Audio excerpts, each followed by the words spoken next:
Hello guys, আসসালামু আলাইকুম। কি অবস্থা সবার? আশা করি সকলেই ভালো আছেন। তো আলহামদুলিল্লাহ আমিও ভালো আছি।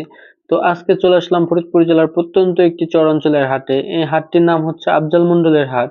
তো এই হাটে হচ্ছে আপনার দেশের বিভিন্ন জেলার ব্যাপারীরা এই হাটে গরু নিয়ে আসে। তো এখানে হচ্ছে আপনার মূলত ছোট যে বাছুরগুলো আছে, ষাঁড় বাছুর, বকনা, গাভী বাছুর, এই ধরনের গরুগুলা এখানে বেশি ওঠে। মূলত এখান থেকে ক্রেতারা কিনে নিয়ে বাসায় পালন করবে এমন গরু এখানে বেশি ওঠে। তো আপনারা যারা বাসায় পালন করতে চান, এখানে প্রচুর পরিমাণে বকনা বাছুর, ষাঁড় বাছুর সব ধরনের বাছুর আছে।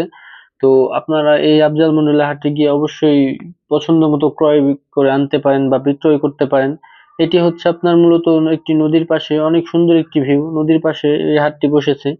এই হাটটি হচ্ছে আপনার অনেক বড়। এই এই মাথা মানে এই কোণা থেকে একদম ওই মাথা পর্যন্ত এই হাটটি বিশাল বড়। আপনার ভিডিওর মাধ্যমে প্রকাশ করতে পারছি না যে কত বড় এই হাটটি, মানে বোঝানো সম্ভব নয়। তো আপনারা অবশ্যই এই হাটে গরু ক্রয় করার জন্য বা বিক্রয় করার জন্য যেতে পারেন। আমরা মূলত এসেছি এখানে দুইটি বকনা বাছুর কিনতে, মানে গাভী বাছুর কিনতে। তো আমরাও ঘুরে ঘুরে দেখছিলাম যে কোন কোন বাছুরটা অবশ্যই পছন্দ হয়। পছন্দ না হলে তো আর কেনা যাবে না। এখন অনেক ঘোরাঘুরি করতেছিলাম যে বাছুর কোনটা পছন্দ হয়, কেমন দরদাম অবশ্যই। তো আপনারা দেখতে থাকুন যে আমরা কি বাছুর কিনি।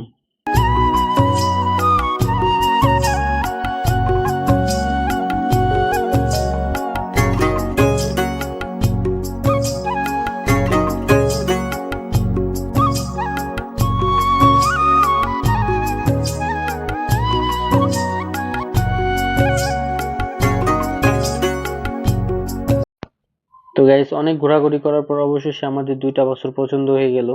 তো আমরা দুইটা গাভী বাছুর নিয়েছি। মূলত এই হচ্ছে আমাদের গাভী বাছুর। তো আপনারা কমেন্ট করে অবশ্যই জানাবেন যে গাভী বাছুর দুইটা কেমন হয়েছে এবং এর দাম কত হতে পারে।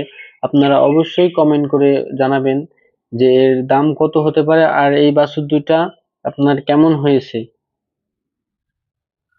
তো আশা করি সকলেই ভালো থাকবেন। ধন্যবাদ।